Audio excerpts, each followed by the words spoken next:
चारों तरफ हैरानी भरी आवाजें गूंज उठी। मेरे होंठों पर हल्की सी मुस्कान आ गई। मैं मन ही मन बोला, ये चाल आखिर काम कर ही गई। बेकार नहीं गया वो पैसा जो मैंने इस नकली ब्लैक गोल्ड कार्ड को बनवाने में लगाया था। मैंने सिर उठाया और घमंड भरे अंदाज में उस लड़के की तरफ इशारा किया जिसने अभी अभी मेरे कपड़े फेंके थे। फिर जमीन पर पड़े ब्लैक कार्ड की ओर देखते हुए कहा, ये कार्ड अब तुम उठा लो, आज से ये तुम्हारा हुआ। लड़का जैसे खुशी से पागल हो गया। उसके चेहरे पर ऐसा भाव था मानो लॉटरी लग गई हो। हालांकि मैं उसे दान देने वाले अंदाज में बात कर रहा था, लेकिन उसे जरा भी अपमान महसूस नहीं हुआ। उल्टा वह चापलूसी भरी मुस्कान के साथ दौड़ता हुआ आया, मेरे पैरों के पास पड़ा ब्लैक कार्ड उठाया और दोनों हाथों से आदर पूर्वक मुझे वापस देते हुए बोला, इतना कीमती कार्ड मुझे 10 जान भी मिल जाए तब भी इसे इस्तेमाल करने की हिम्मत नहीं होगी। आप ही इसे संभाल कर रखिए सर। मैंने नफरत भरी नजर से कार्ड को देखा, फिर रूमाल के ऊपर से उस गंदे हो चुके कार्ड को पकड़ा और हल्के से उछालकर सीधे पास पड़े डस्टबिन में फेंक दिया। इतना गंदा हो चुका है, अब इसका क्या इस्तेमाल। भीड़ में खड़ा एक लड़का जिसने सबसे पहले उस कार्ड को पहचाना था, अपना सीना पकड़कर दर्द भरी आवाज में बोला, मेरा दिल, वो ब्लैक गोल्ड कार्ड था दुनिया में जिसकी सिर्फ 3 कॉपियां हैं और उसने उसे ऐसे ही कूड़े में फेंक दिया। उधर मेरे सामने खड़ा वही लड़का जिसने कपड़े फेंके थे तेजी से आंखें घुमाने लगा। अब उसे पूरा यकीन हो चुका था कि मैं कोई आम इंसान नहीं बल्कि इस बार गरीब बनकर आए किसी टॉप रॉयल फैमिली का वारिस हूं। वह तुरंत सिर झुकाकर बोला, हेलो, मेरा नाम झेंगरुई है, हमारा होटल का बिजनेस है, क्या मैं आपका नाम जान सकता हूं। ये सवाल सिर्फ उसी का नहीं था, वहां मौजूद हर इंसान यही जानना चाहता था और मैं जानता था यही मेरी पहली परीक्षा है। अगर सफल हुआ तो इस रॉयल गेम में मेरी एंट्री पक्की, लेकिन अगर असफल हुआ तो सब कुछ खत्म। मैंने गहरी सांस ली, दिल की घबराहट दबाई और शांत आवाज में कहा, मैं कौन हूं ये जानने की औकात अभी तुम्हारी नहीं है। तभी स्टूडेंट काउंसिल के कुछ लोग जल्दी जल्दी वहां पहुंचे। वे सीधे मेरे सामने आकर रुके।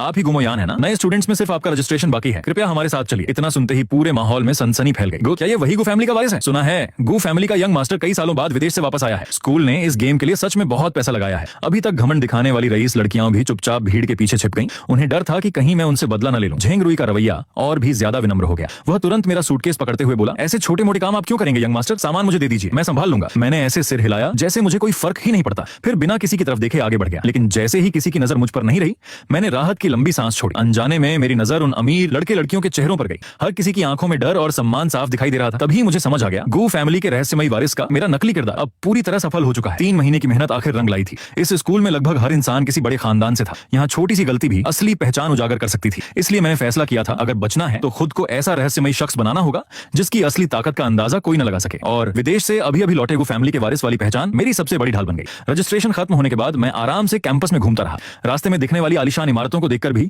मेरे चेहरे पर कोई हैरानी नहीं थी। मैं ऐसे चल रहा था मानो ये पूरा स्कूल ही मेरा हो। मेरे इसी ठंडे और शाही अंदाज ने सबको और यकीन दिला दिया कि मैं सच में कोई टॉप क्लास रॉयल फैमिली से हूँ। कुछ देर बाद मैं एक बेहद शानदार विला के सामने जाकर रुका। मैंने सामने इशारा करते हुए कहा, हम ये जगह ठीक लग रही है, अब से मैं यहीं रहूंगा। एक लड़की हैरानी से चिल्ला उठी, क्या ये तो 4 सबसे बड़े फाइनेंशियल फैमिली के वारिसों का विला है। झेंगरुई के चेहरे का रंग उड़ गया। वह घबरा कर बोला, गु यंग मास्टर, मुझे एक और जगह पता है जो इससे भी बेहतर है, तो क्यों ना हम। लेकिन मैंने उसकी बात बीच में ही काट दी।